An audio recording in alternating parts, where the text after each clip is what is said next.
lost my 1 second. I lost my screen. There we go. There you guys go. Okay. So good morning. This is the first meeting of the Outreach and Advocacy Committee.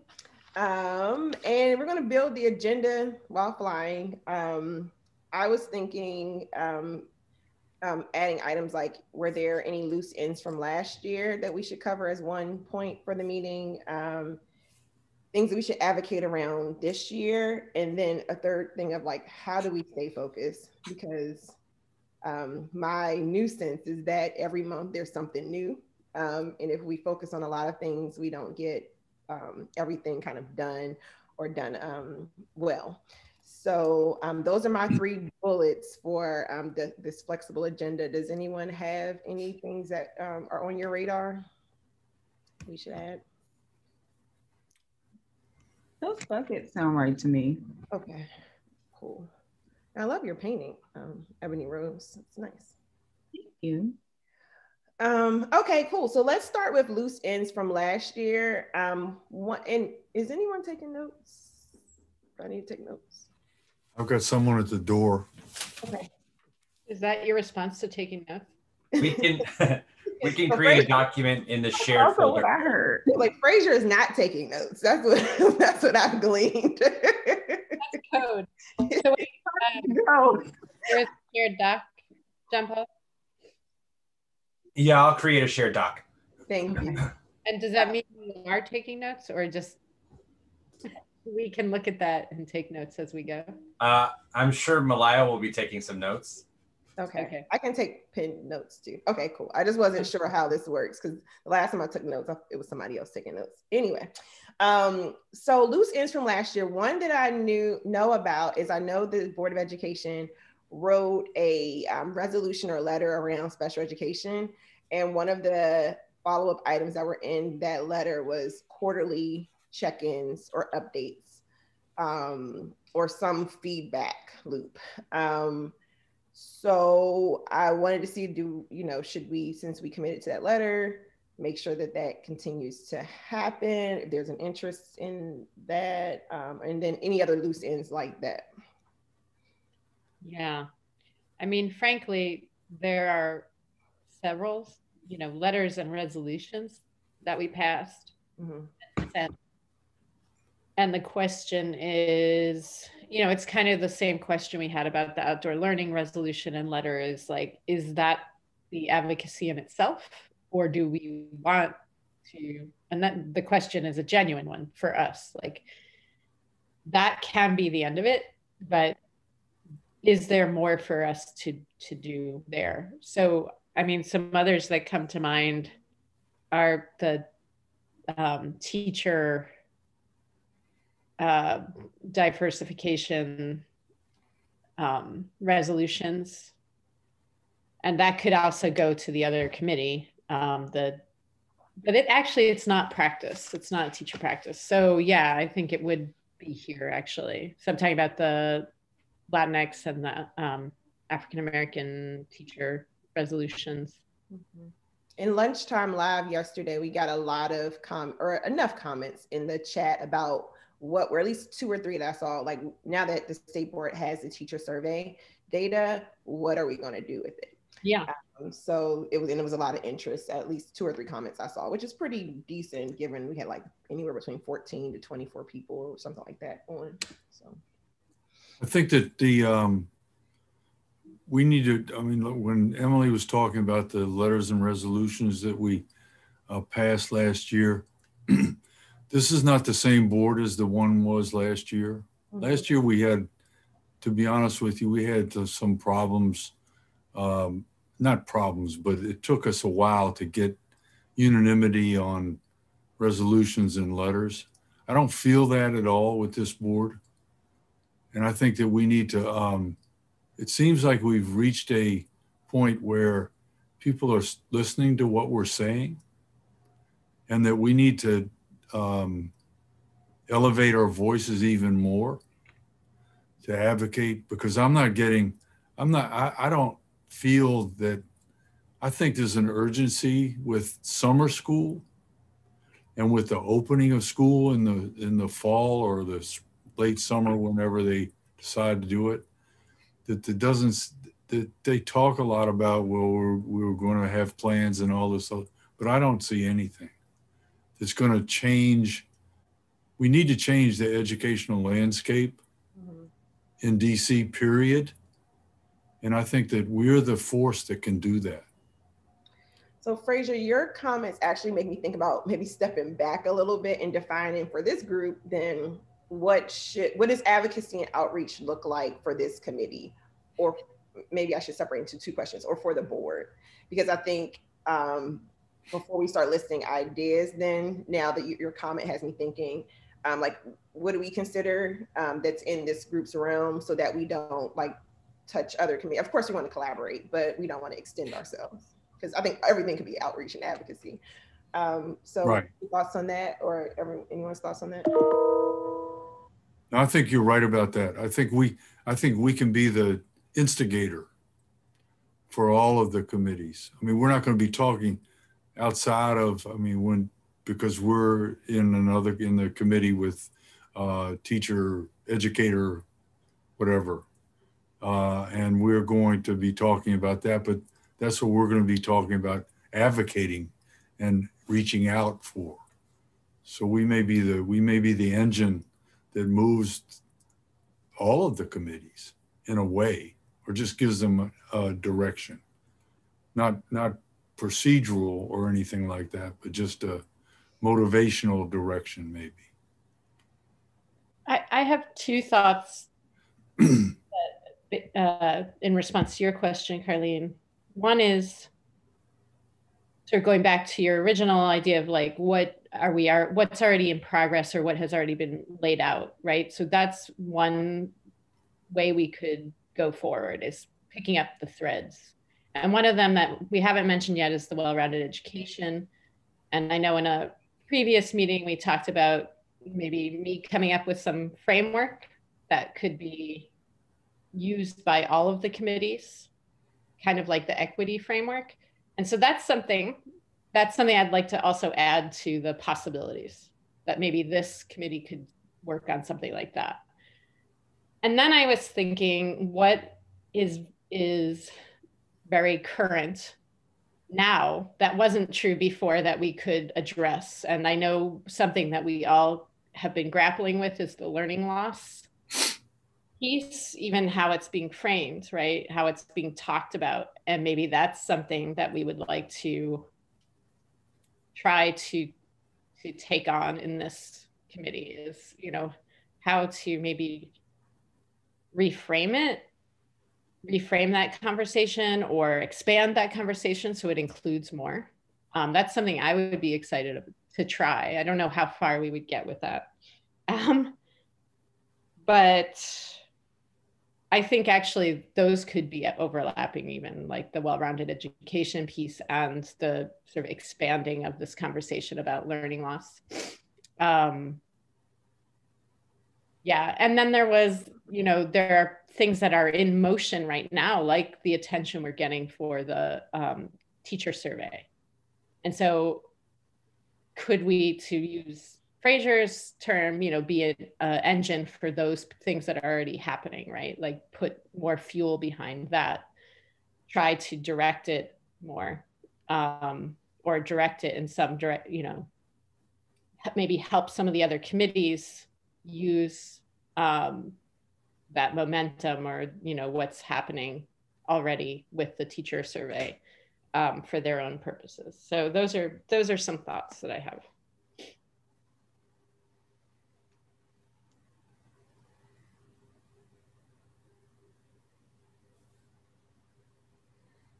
Because if we're the outreach committee, then I guess we would be rather than formulate policy, we would be the committee that's charged with getting the information out. Does that make sense? Well, that's what Malayo does, right? So yeah. Maybe we could be more part of that. I don't know. Malayo, would that be helpful or unhelpful? Exactly. I think that's the only difference between this committee, is that, you all actually helped me do my job. And it's like a direct line of communication to what I do. So I think that was helpful. Okay. And when you were talking about learning loss, as an educator, I'm less worried about learning loss than I am with what they're doing about learning.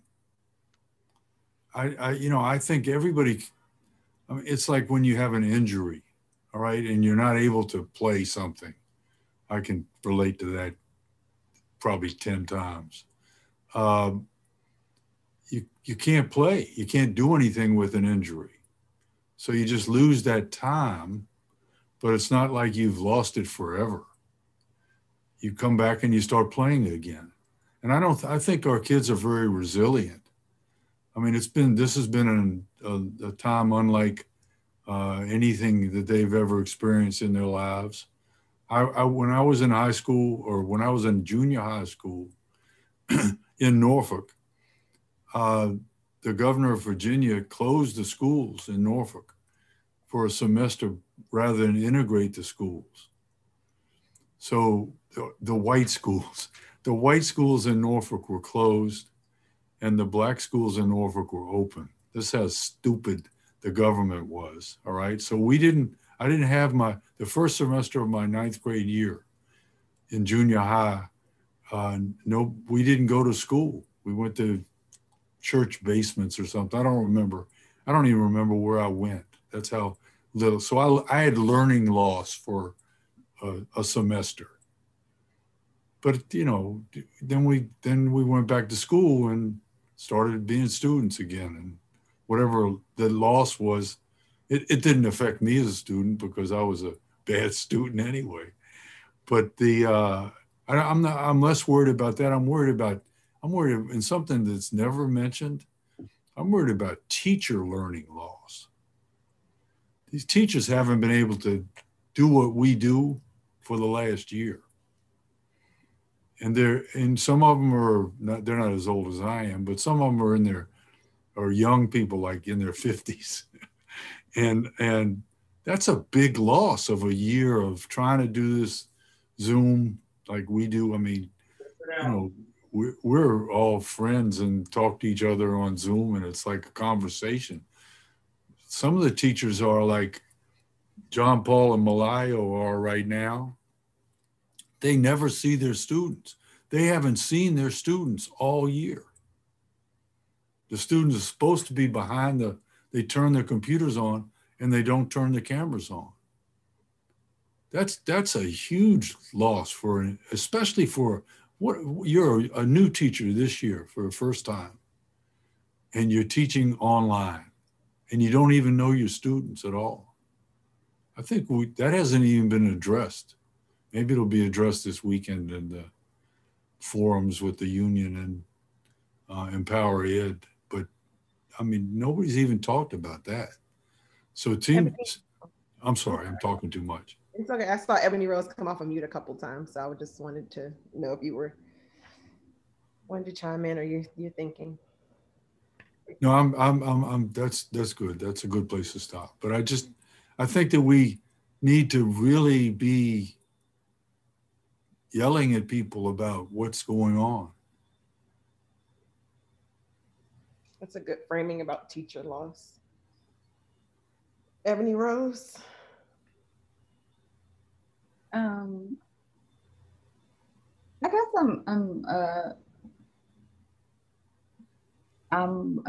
what's happening in my head is like, what is the helpful frame for this committee? And I'm not completely sure I have something to offer. I mean, I don't, it's not crystallized for me yet. So I am both, I both can appreciate a lot of the energy the board has around trying to address things that are timely and relevant. I think that's important. And I would say that is it's important. It's important and it's exciting because it's not necessarily a given. Like that the board is going to take that posture. It's like we want to be in the education conversation and go beyond just like, all right, here's some listed things that the board is responsible for. I also can appreciate how that could mean an onslaught of just reactions to things that may or may not build on each other and or help us move in any particular direction. And I don't know if I know what I don't know, maybe it is a framework, but like when I think about, I think Emily said something around is a resolution the advocacy action, or is the resolution kind of a it might be an entry point to action? And I think the answer is going to depend. But I'm not so sure I have I feel like what we need is almost a rubric kind of for like how we decide what the committee takes up or not. Like I think, so when I think about this past meeting and the young woman, I know her name was Emily Padilla, I think, and she was talking about the community service hours. And my initial reaction was like, I'm willing to work with you on this. I don't know. And then I remember President Parker said he referred it to you as the advocacy committee chair. And I also referred to y'all.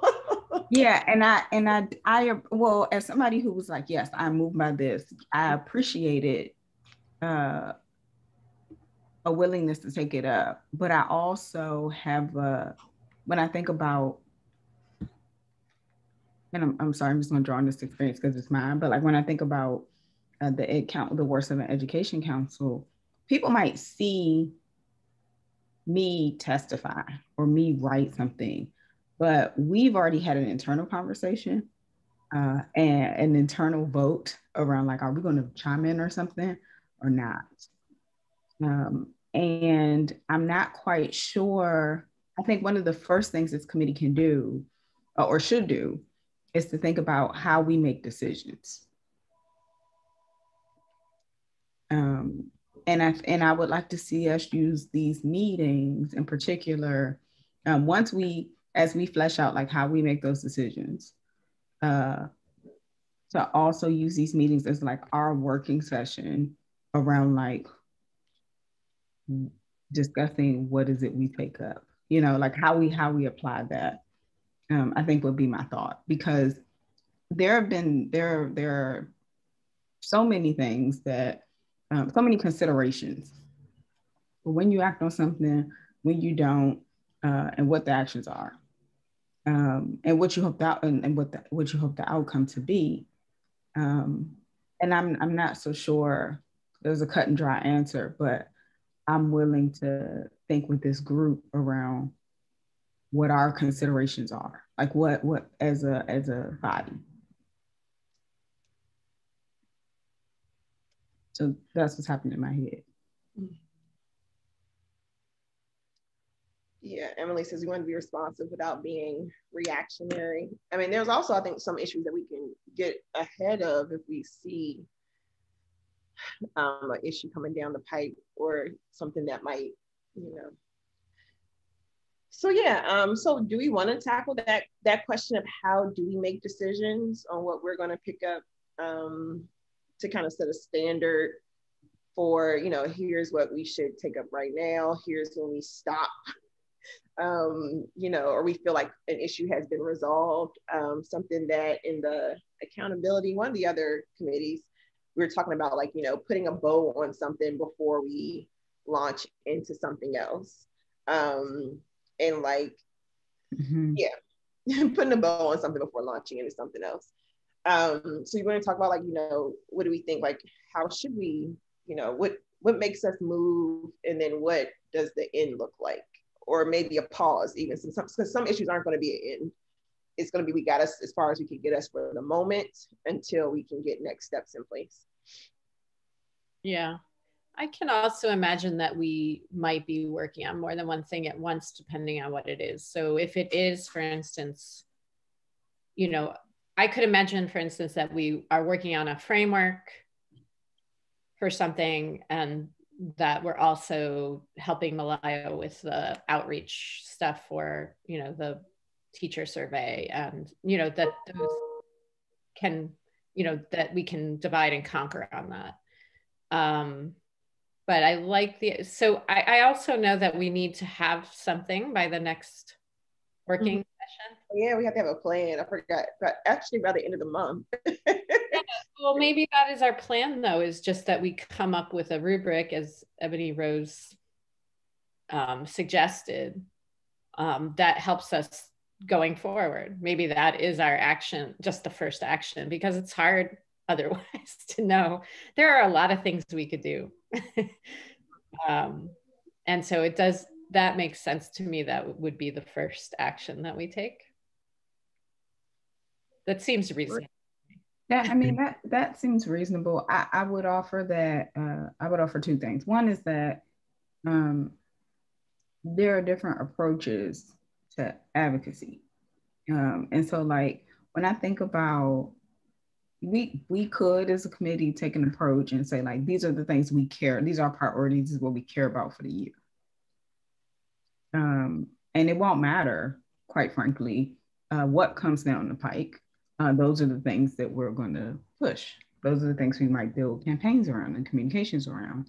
Or we could take an approach that is more responsive, which means there are going to be things that we could not have possibly foreseen, that we are going to pour energy into. And maybe it's a combination of the two, and we leave space for both. So like the teacher survey, and when I think about the question of what are we going to do with that data, that's, to me, something that fits into that first bucket of like, we started down this path. We have some recommendations. We can probably, over the course of this next year, there are going to be some advocacy actions we take to realize those recommendations. But then there also might be, to Fraser's point about, and Emily's point about learning loss, and that is here, that conversation is here now. So what do we do about learning? That we may have to do both. And so I would say, yes, one step is a framework or a rubric, or whatever you want to call it, to help us filter and decide what we take up and when we take it up. But also be like, it does make sense. I think, Colleen, you asked the question when you gave us the buckets.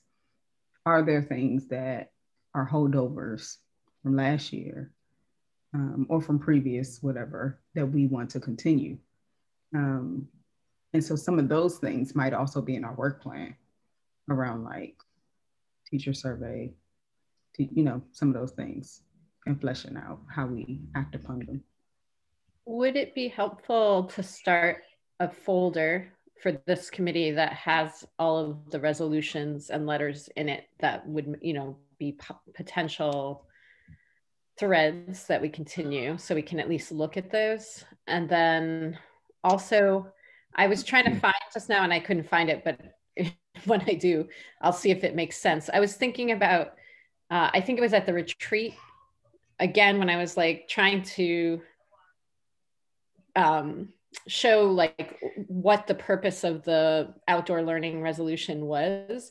I think I had put like, you know, these are the types of advocacy that we do, right? We write letters, we do resolutions, we, you know, have town halls, blah, blah, blah. I think I made that list. And so that might be some like a starter. There may be things we can add to it, but that might be useful also. And maybe those are tools that we could use to create a rubric. I don't know. Thoughts on that? I'm just throwing those out as ideas.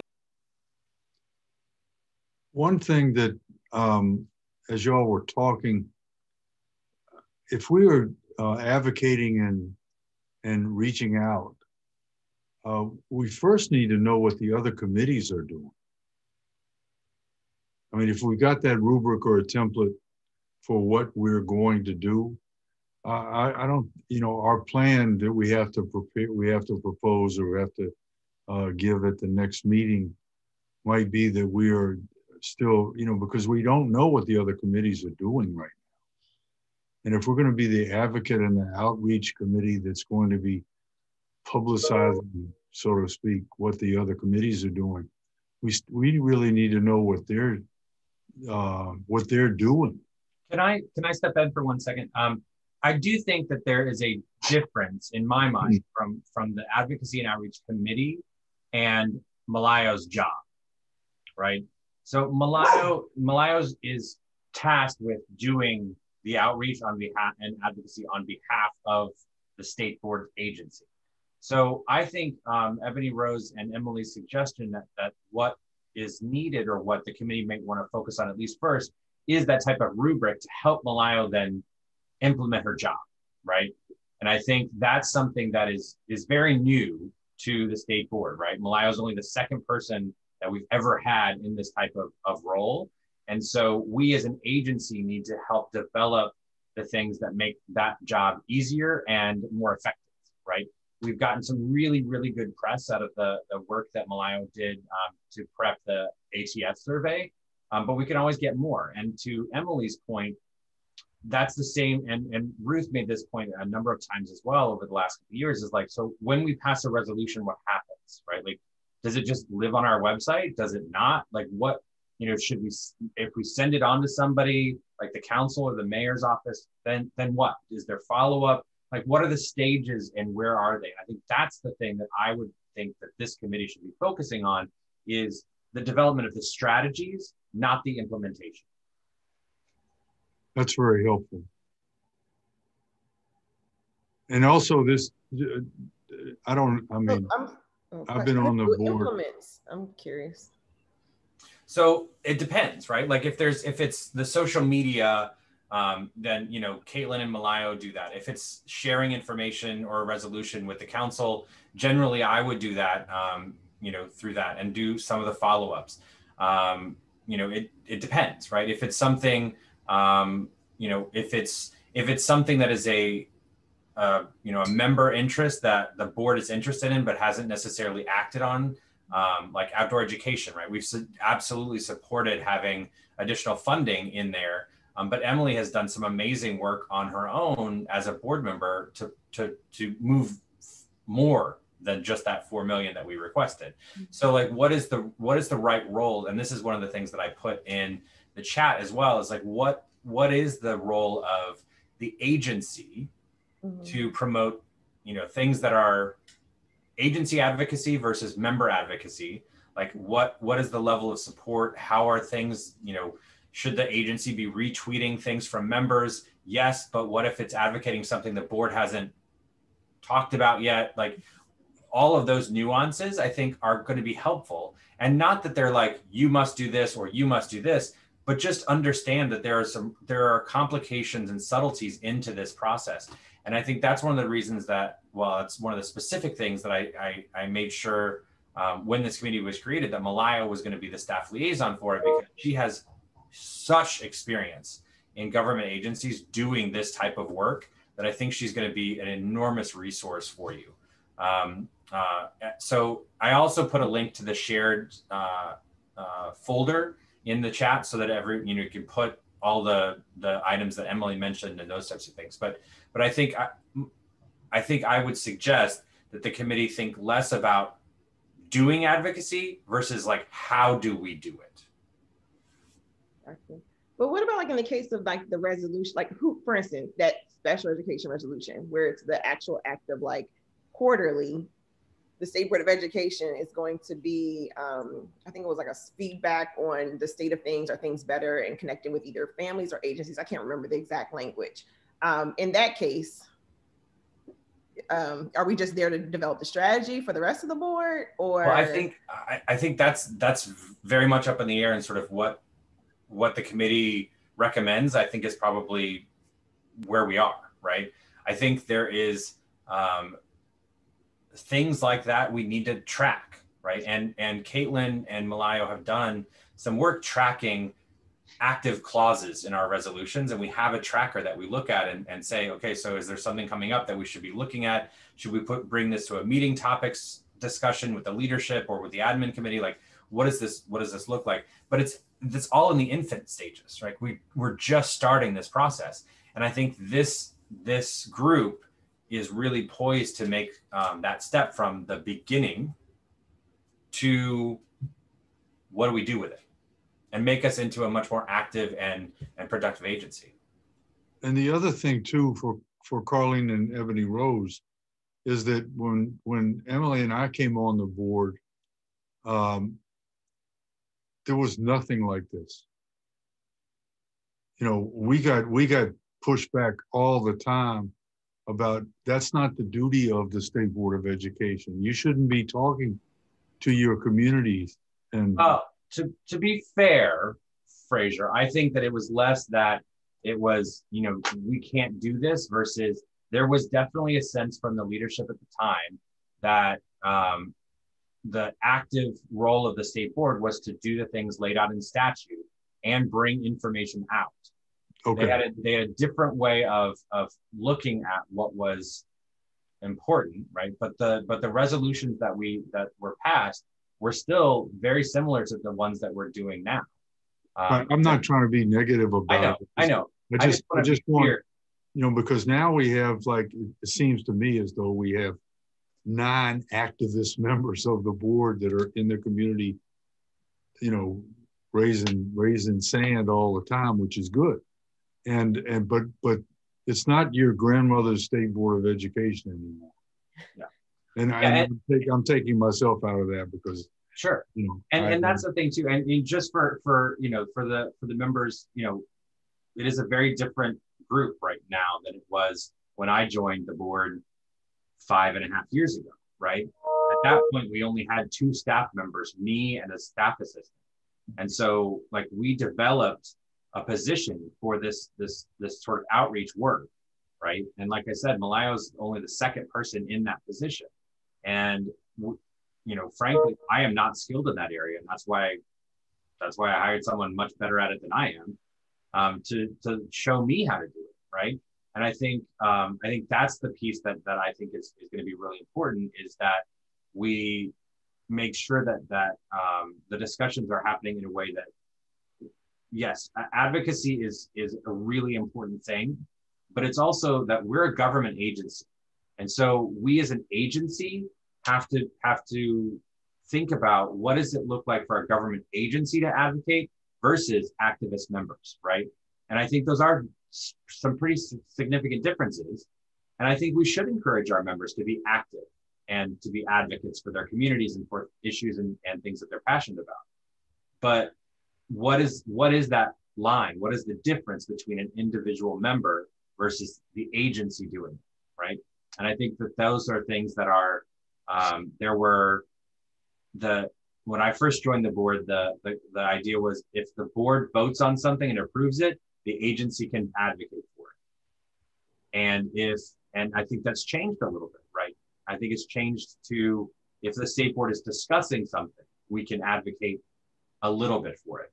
But it gets complicated, right? So what happens if we have a resolution that doesn't pass unanimously? You know, and 4 members of the board are upset about, you know, a resolution for making the color blue something. I don't mean, it doesn't matter, right? But like making sure that as an agency, we're being respectful of all 9 voices, not just a majority, is important too. So I think that's where the balance is. And I think that's where this committee can really provide some really great foundational work for the future of this agency.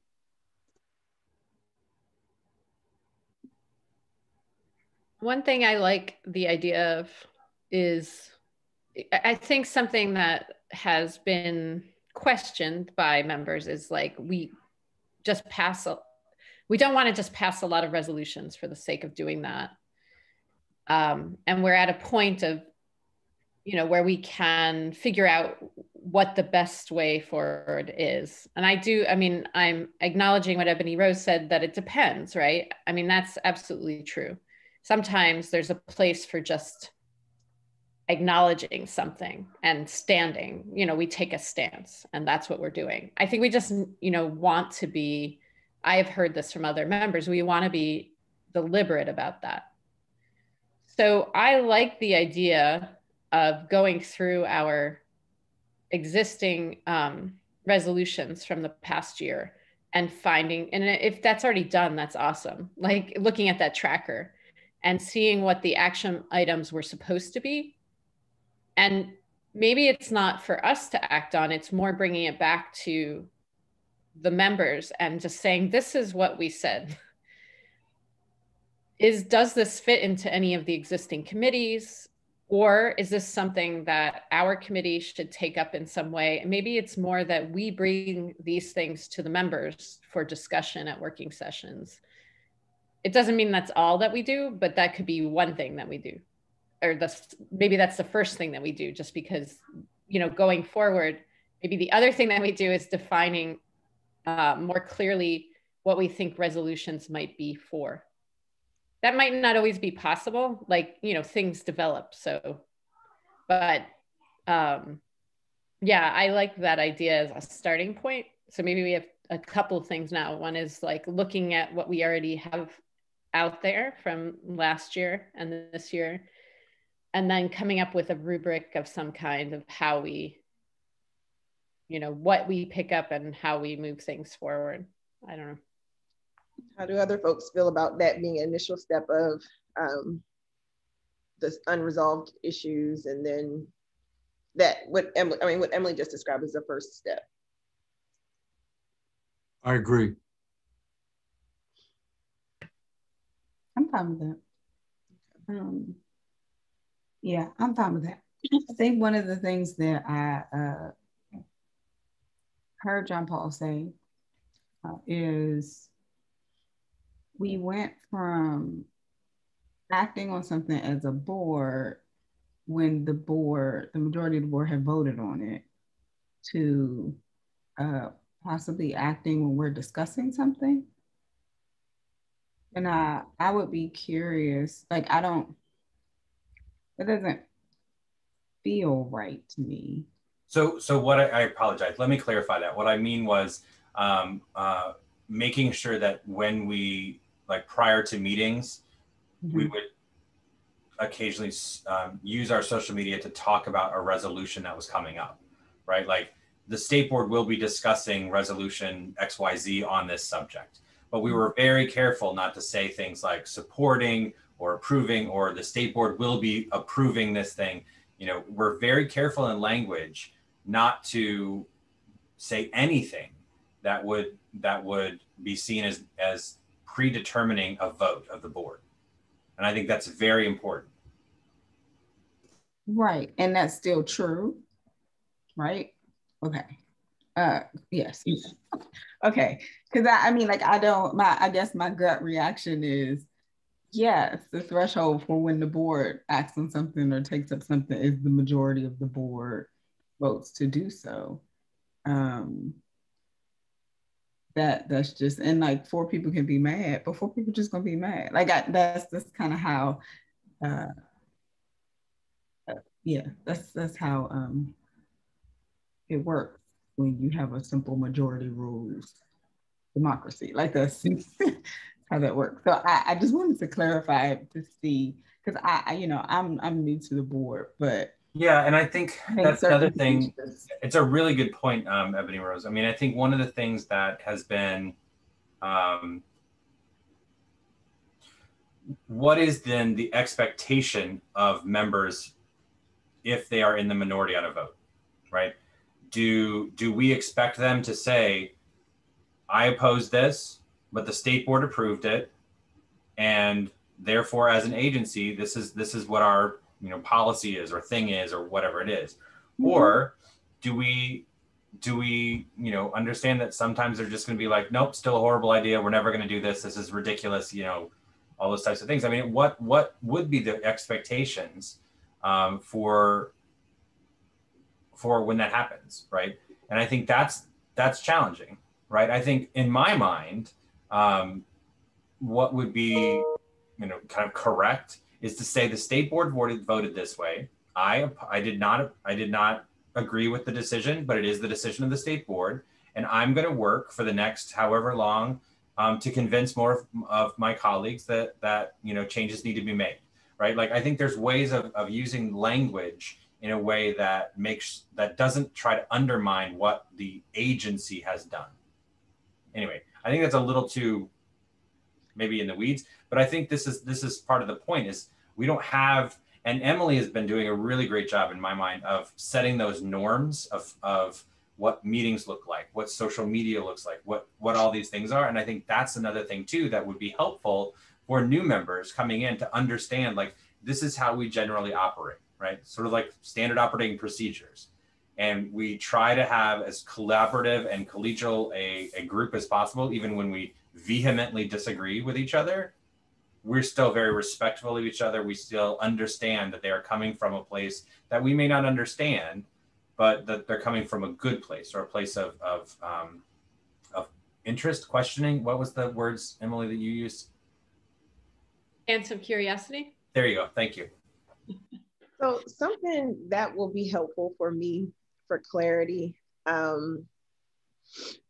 is how do we tease out the State Board of Education as an agency with full-time employed folks versus people elected to raise stand, as Fraser mentioned, because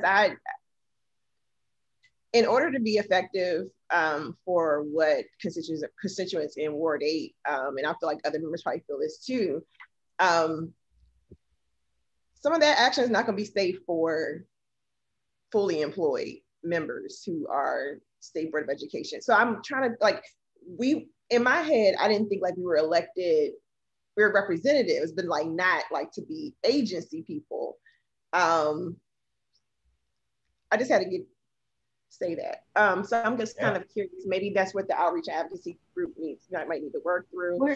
Because I do get that John Paul, you, Malayo, Caitlin are all in different positions than what we were elected in position to do.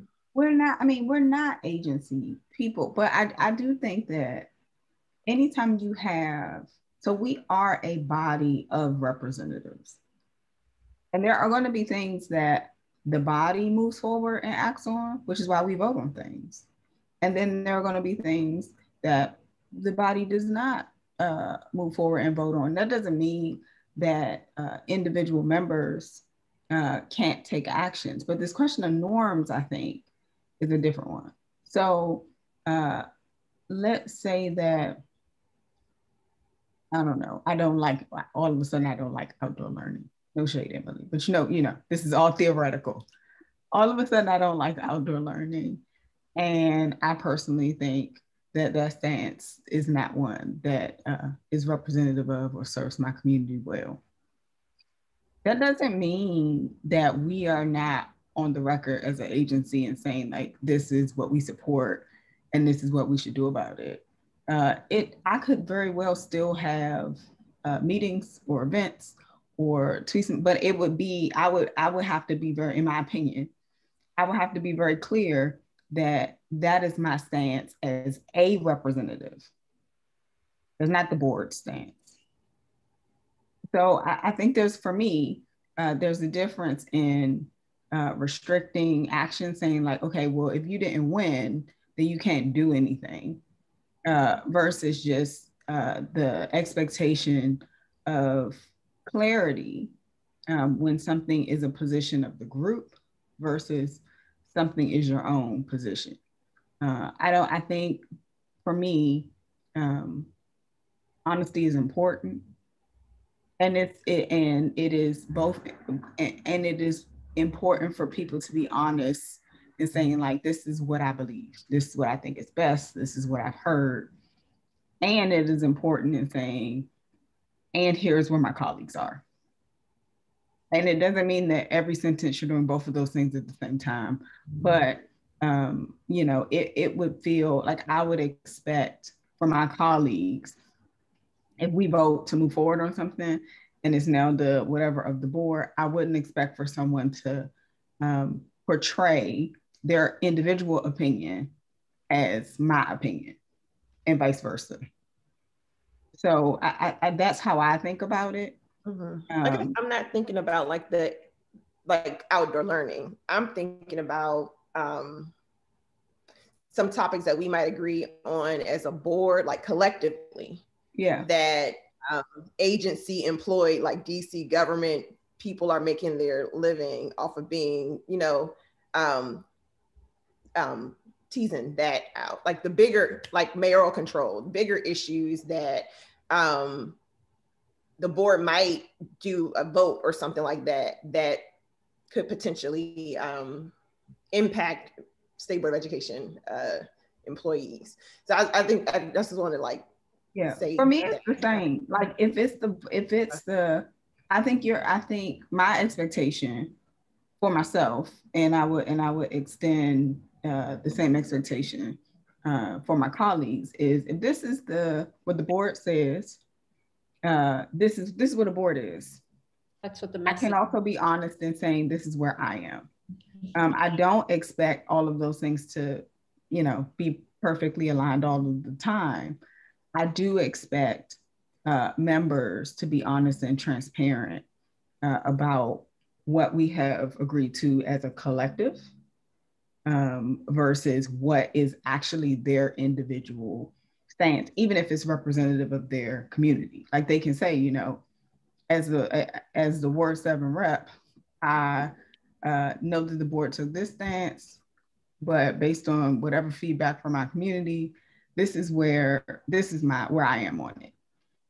But I think for me, it gets, it's inappropriate to, when I think about undermining, I think about that lack of clarity and people trying to either assert their individual position as a collective one, or confusing people as to what the collective position is, no matter if it's governance or outdoor learning or sports or whatever it is.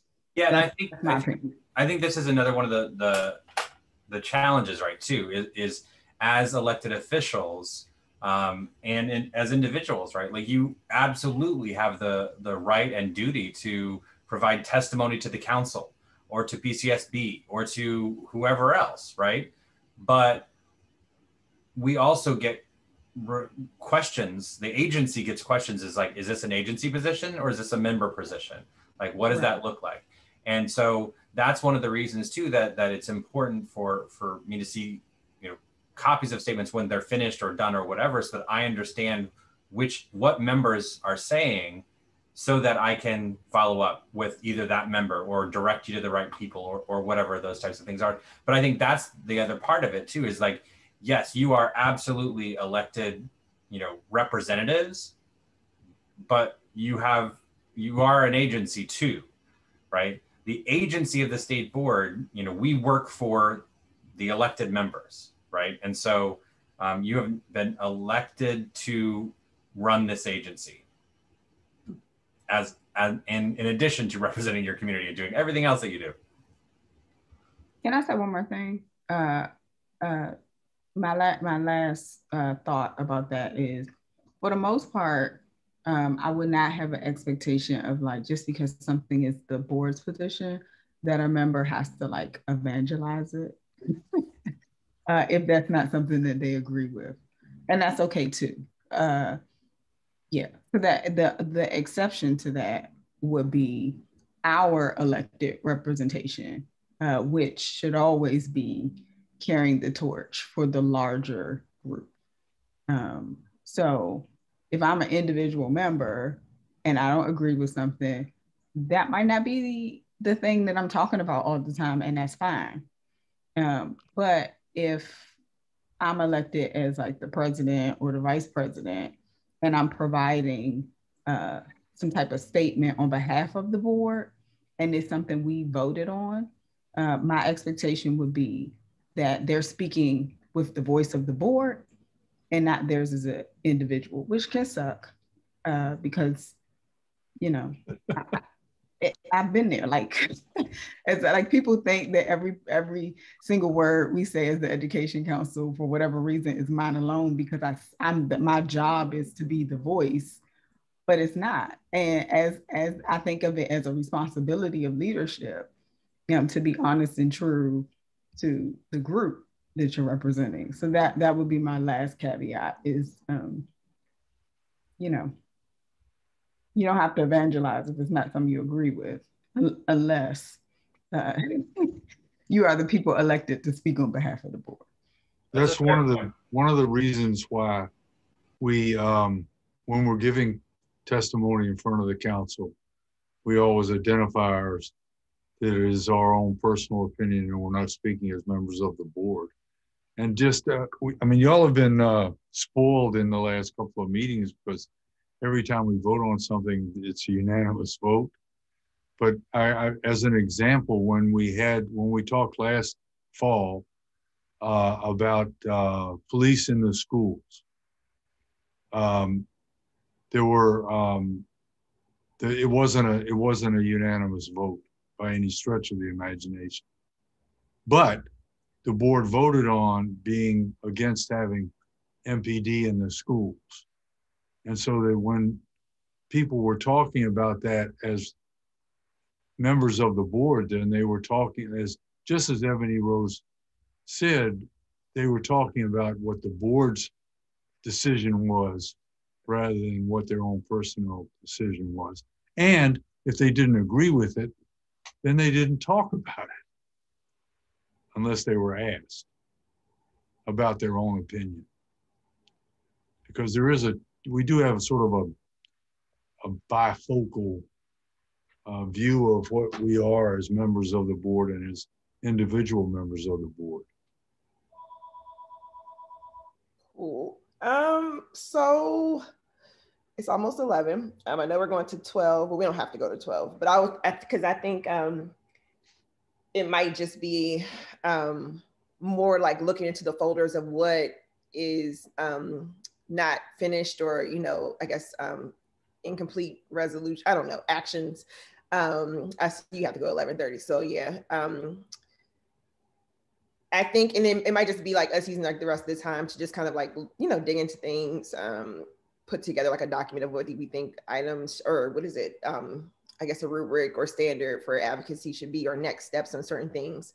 Or maybe we can even pull out like the items that weren't complete and think about like what should be the action steps around those. I'm saying all that to say, I don't think that we necessarily need to keep talking about, unless somebody feels like we left something but I feel like it might just be more time to like look into the issues, think more about the conversation, and then like start kind of tinkering around, like typing things out, thoughts out about what advocacy looks like. Could we have a short meeting before the business session? I think that would be wise to, like, once we get some more things down on paper, kind of circle back a little bit. Because we have to, if we're supposed to have a plan, are we supposed to have a plan? I think we need to at least define what it is where we think our role is, right? Like so I saw, Carlene, that you think the first one. Can you read out, because I know this is like it's recorded or public. Could you read out the 3 that you put in the chat? Yeah, so what I'm hearing is the possibilities are that at first we were talking about like this committee actively advocates, right? Like we pick topics and we are figuring out how to advocate. The second I heard was defining guidelines for advocacy generally for the state board, for the other committees, for all of us. Like this is how we advocate. And then the third, I'm not sure is really a separate thing, but we did talk about, helping Malayo with outreach and communications. Maybe we could hear a little bit from Malayo what would be helpful from us. But though that might be overlap with the first two. But I guess it's, to me, I don't know what to do unless I know how we're moving forward, you know? So. Malaya, do you want to answer? Yeah, Malaya, do you want to answer?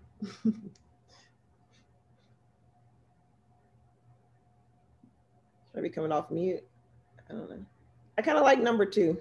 Because I can just see like already trying to do your, your board member, your, individual member activities, and then things, being the group that like, okay, well, you guys advocate for it and lead us all. That can be exhausting.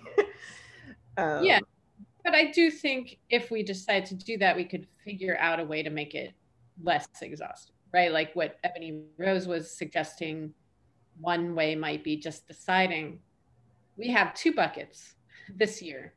Mm-hmm. These are the 2 buckets. If there are things that fall into it, we will take it up. If not, we're not taking it up. That'll be for somebody else, right? Mm-hmm. So there are ways of doing it. And it might also just be something like, I do think coming up with a framework, creating a framework, or helping to expand how, or think differently about how we talk about learning loss is a project. That is an advocacy project, right? But that's a manageable one. So I think there are ways to do it that are manageable. We just would have to go in that direction. We'd have to decide that that's what we're doing. So yeah, I would suggest that we maybe spend some time figuring that out, like what it is that makes the most sense. It sounds like John Paul was more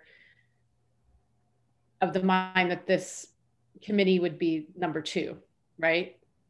And helping to define what advocacy looks like for the board. I came in thinking it was number 1, but I'm happy to go either way. I actually think they're both valuable. I don't think we could do both.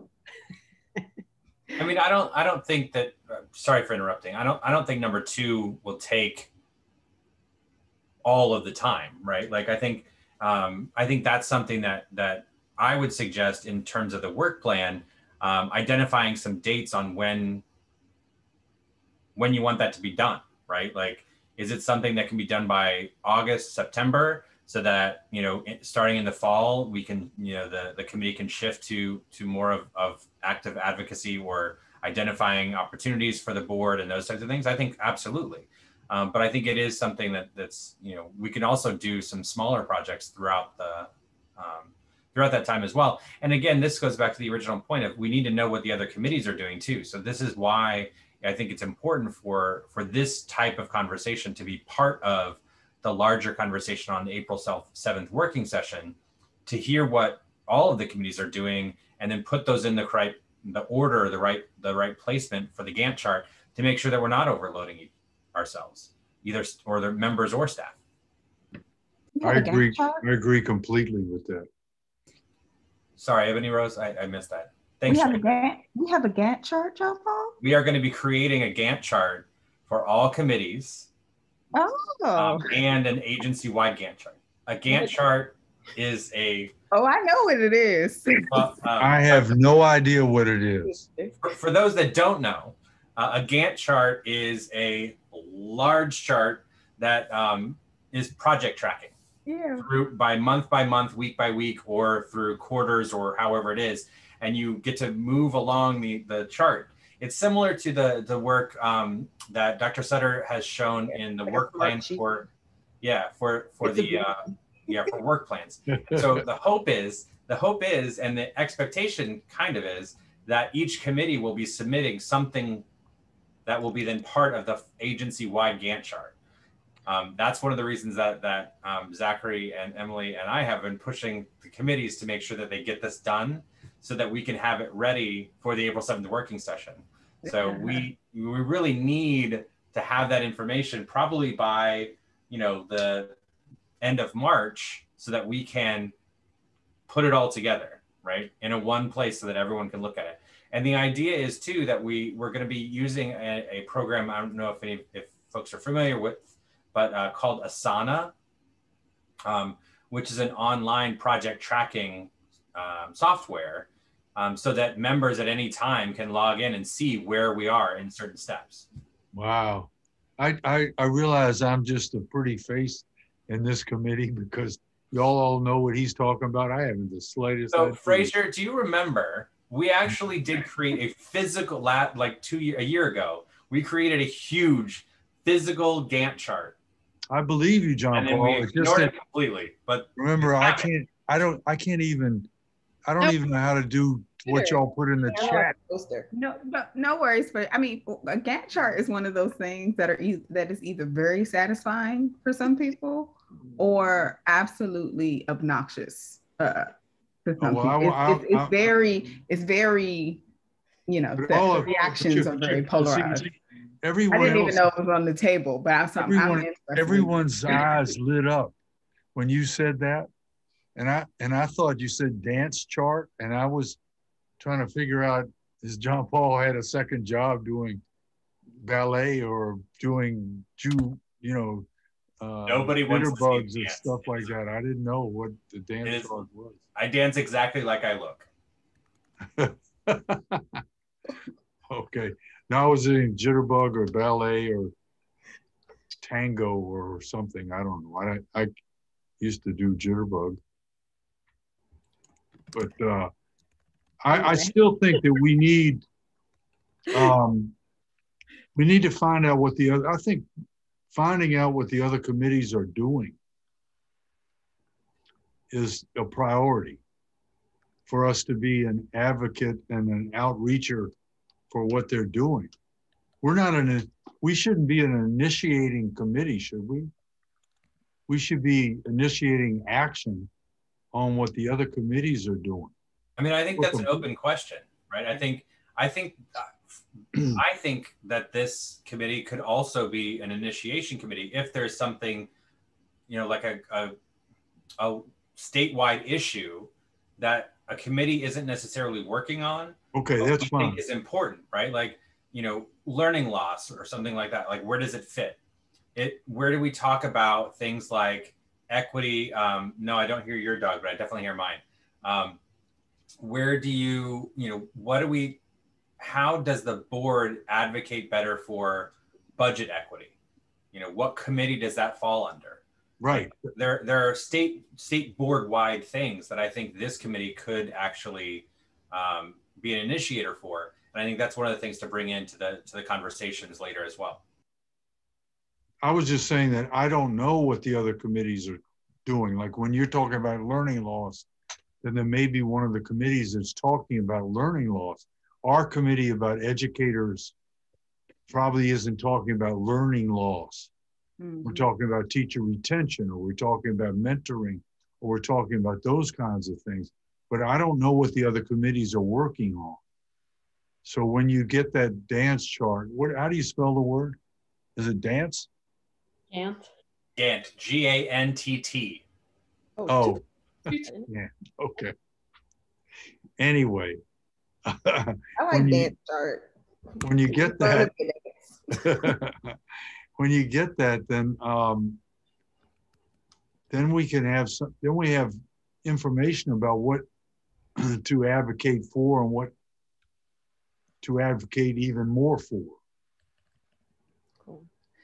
So it seems like we'll start with, I guess, defining the guidelines for advocacy and outreach, and then figuring out, I guess, next steps and where we land on our Gantt chart, and then, or the org Gantt chart. And then we need to circle back before we go into the next working session. So yeah, I agree. Now, we don't have to wait to meet to chat online and stuff about things, because I would really like to know, John Paul, you can help us. I would really like to know what the other committees are talking about. And I don't want to wait until the business meeting. So, I mean, I think part of the challenge there is that all of the committees are working to do the same type of work now in developing their work plan. I don't think the Education Standards Committee is probably the closest But the other committees have not determined exactly what they're going to be doing either, right? They're still meeting now. Yeah, you're later right. This afternoon, there's an assessments and accountability. And clearly some of their work from the beginning is going to be dealing with the waiver that we're going to get next week, or today actually, when they release it. So, I mean, I think we just don't know yet. And so that's why today? They're meeting today, this afternoon. Yeah. The Department of Education? Oh no, OSSI is releasing their waiver. That's what Shauna said on Wednesday, is that they plan to publicly issue the waiver for comment today. And then our hearing on it is on next Thursday. Yeah, and I think the 3 steps, which are good ones, could be identifying current issue. I think we're on the same page for 3. So it sounds like we got the 1, 2, 3, and I think that could cap us for productivity in these initial steps. So first task is gathering action items from old resolutions and new committee action steps. The next will be seeing what other committees are report back on and what we need to act on. And then 3, starting to think about how do we look at like testimony around from a significant number of witnesses on topics, and then also known as probably current issues and what we're hearing from constituents. So I think that's a great way to, I feel comfortable. I like those next steps. I think it kind of summarizes what we talked about today. Can I ask a question? Should I have the chat on the screen at all times? Okay, thank you very much. God, y'all gotta help me. I can't, because I didn't even know that I should. You mean but then like, I can't see anybody's face. Hold on. Do you mean like, should we have hearings, John Paul? No, I mean like if there's an issue that they are trying to influence state board action, should they actively pursue people who would provide public comment to support that issue? We do that. Yeah, I mean, I think it's important to note. Like, I think it's a good thing, right, to have members who are bringing points of view. But I think the agency also has a somewhat obligation to make sure that there is also balance of making sure that members have information from all sides of an issue to make the best vote possible. So then if that's true, should the agency then seek out people on the opposite side? Should we include that in thoughts for number 1? No, not number 1. Right. These are all guidance. So that's sort of the level of discussion. Yeah. I mean, I think, so this is something Jessica has brought up too. Like, I know Caitlin keeps track of, who we're hearing from more than once, who comes, like who the constituents are we hear from the most, as well as like repeat public witnesses. And those are things that maybe would be good for our committee to analyze and report back on and sort of make some decisions based on that, or recommendations, I guess, for members. Like, we're not hearing from this population at all, or we are hearing a lot from these folks. What does that mean? Should we be soliciting feedback from this other group that we're not, so that is something I could imagine could be useful as well. And I have one more little wrench to throw. And this is another thing that Emily and Zachary and I have talked about as well, is what happens if an expert that some board members want to hear from is also attacking another board member on social media, or has, said difficult things for them. Like, what is the balance there? Because their expert view is important. When you say an expert, are you talking about an expert or a testimonial person? I think both. See, let me just preface that with, I don't really go on social media at all, except for Facebook. I have a Twitter account and I have an Instagram account, but Brian does. I don't talk about anybody ever anyway, but I know that there are people who are talking about other people not nice on Twitter or whatever. Are you talking about someone who comes for one of our expert panels? Is this historical? I mean, I think it has happened in the past, right? Where we've had witnesses who have, for panel discussions or for even committee discussions, that have had, personal attacks is kind of the wrong word, but personal issues with individual board members. And I think it's something to think about, like how do we balance the need of getting information with also understanding that members are not always popular amongst some folks, right? Like what is the balance? What is the right thing to do to make sure that we still get the information that we need, but also, I don't know, respecting the individual board members? So I have thoughts on probably both things, but I was actually going to initially respond to the first thing about testimony, soliciting points of view. I do think so. When I hear advocacy and outreach, I think it's important, and this is, since we started from a place of like, what's an individual point of view, I'm pretty upfront with like, this is how I feel about it. My individual point of view is I would prioritize us as a board better understanding, who is testifying, but also like if there are traditionally underserved or places where we're not connecting with populations, over I'm going to solicit a point of view that is just different. When I think about this past week, two things come to mind. One is the calls I got from people around the reopening school conversations, and then quite frankly asking, well, who's asking to reopen schools like demographically?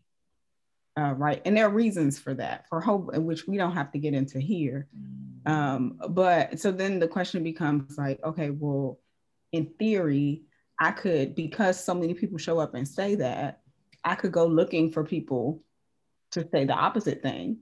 Or I can look and see where there are areas where we as a board just aren't reaching certain populations. And I would say I would prioritize the latter approach over the former. So I also think about what Representative Chang said at our public meeting when he raised the point that, yes, he was asked to respond and speak about the current events from Atlanta. And unfortunately, I still don't know the victims' names because I've not seen enough coverage about their actual names as people.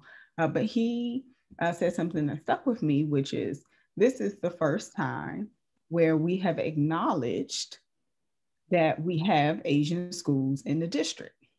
As a state board, they've not been on our radar. They've not been part of the conversation. And so I think things like that matter to me personally more than like, okay, well, everybody's saying this, I need to figure out, is there some type of counter argument? That's my personal, the way I think about it. And I do think it is worth us figuring out in a larger context, how do we balance the information we're getting, with the understanding that balance is not always going to mean there are two sides to an argument. Like sometimes there aren't two sides to an argument, and we should really stop telling people that. Like critical thinking is probably just more important than thinking everything has a balanced argument. The second part, as far as board members and like any personal interactions, that gets really fuzzy for me. I am actually more concerned about like who we lift up as expert in the first place.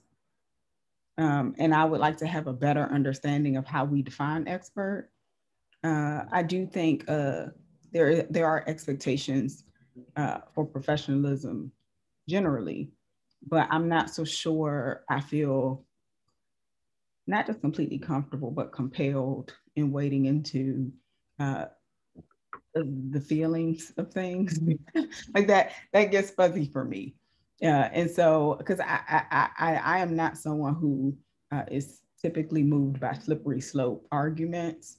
But when I think about feelings, which are valid, but they're not facts, when we start to weigh, like, do you feel comfortable or like threatened, or like, was it like it gets really subjective. And so I don't know if I have a opinion yet, but I would like to better understand as a board member who we lift up as expert and like what the bar for that is. More generally, I know I had a constituent reach out to me about the budget experts in particular. And I will acknowledge that I'm one of the people who was like, we need to have a discussion about the budget. And I did send a list of people who I thought we should talk to. I'm not saying that my expectation was that we talk to all those people. And it was like, I said this, so therefore it goes. I'm glad we had the discussion, but someone emailed me and said, I would like to see more diversity in who we lift up as experts, and knowing that diversity means different things for different people.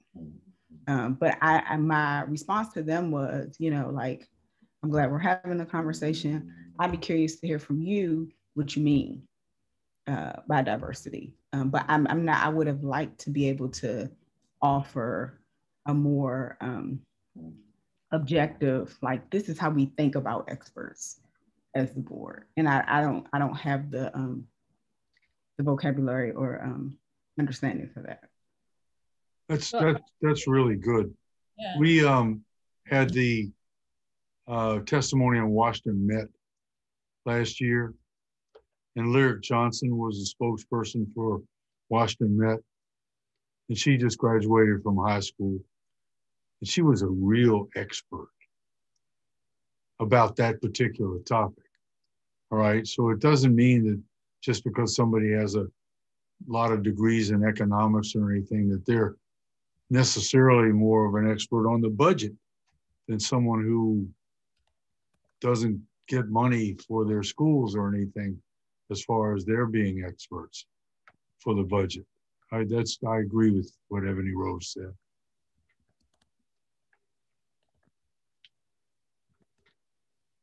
That's it. What, Carly, say more? Huh?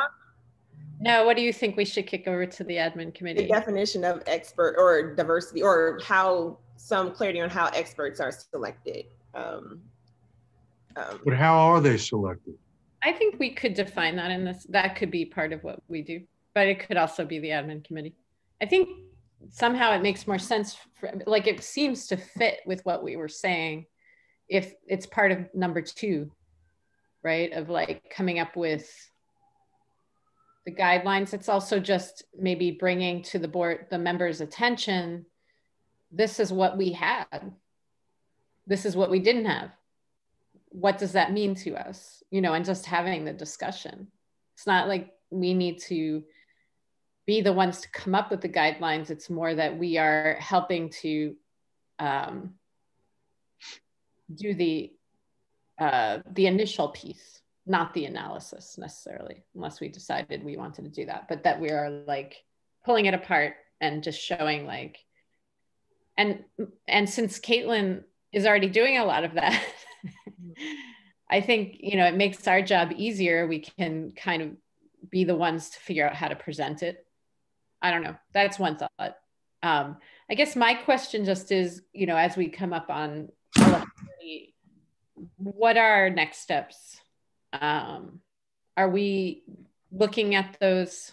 It was the 3 that we listed about 10, 15 minutes ago that they're in the chat somewhere. Where were they? They're also in the meeting notes. Okay. Malayo's recorded them.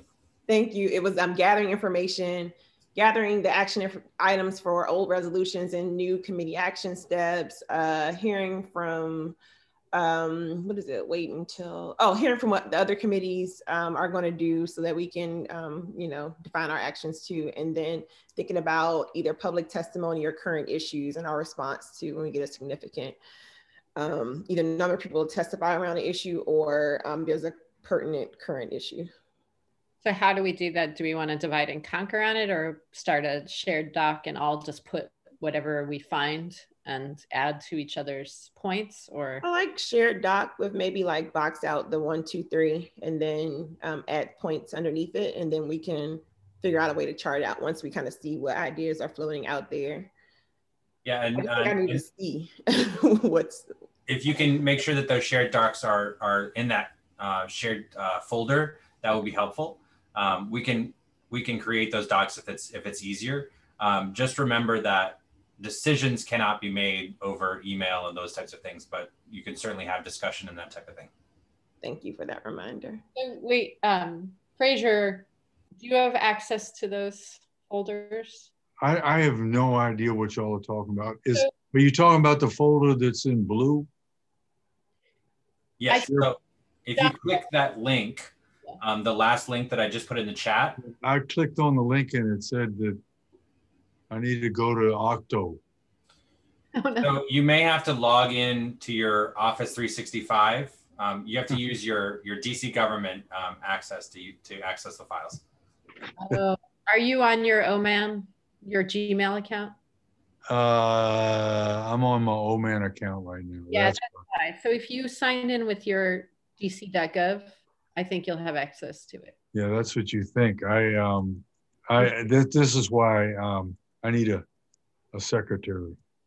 Don't we all? Well, we are. When do we get our? No, y'all don't need that. You all know what you're doing. I can use some extra hands. I need. It would be so lovely. When are we getting our student assistants? For the summer youth employment program? Oh, in the summer. John Paul, you said you were going to send us some stuff on Wednesday that was in the chat. Remember? Emily's like, forget about learning loss. Like, put those kids out of school. Just put them to work. You can't have learning loss if you haven't learned. I'll look back at the chat. I thought I had sent everything. I can't get into it, so I'll believe you. Okay. All righty. Well, let's just like type it out, or Fraser, I can call you if you want. Just send it to me. Somebody send it to me on an email. Cool. But don't send it to me on this chat room. But I was looking at some of the chats. I just feel, I mean, I really just, I'm not embarrassed by not knowing how to do this stuff. I put something in a doc yesterday, I thought. All right. Stand in your truth, Fraser. Caitlin, did you get it? I did, Fraser. You did. Oh my goodness. Now I'm feeling good. Celebrate your wins. All right, we should quit right now, Colleen. Yes. I make a motion we adjourn because I'm feeling second. good. I don't think I can second, but whatever. Thank you everyone for tuning in, and thank you all for participating. I guess whoever's listening. Yep, have a good weekend. You too. Will I see any of you? Let me ask a question. You don't have to stay for this question. Is there a way that I can move the chat from the middle of the screen? You got to drag and drop. So click and move it to the right. Okay. Click, hold, and move over. Okay. To the Well, right. I'm gonna try to do that right now. But y'all are gonna be leaving. Now the chat's gone on my. Oh, there it is. Helpful? No. Drag and drop. You said. Yep. Click it, hold, and move. Hold your mouse down, and then move over to the right. Click. Or left, or out of your way. Away from the screen. I'm clicking it, but it's not going any. All right, I'll try it some other time. Cool. Take care. All right, see y'all. Bye. Bye.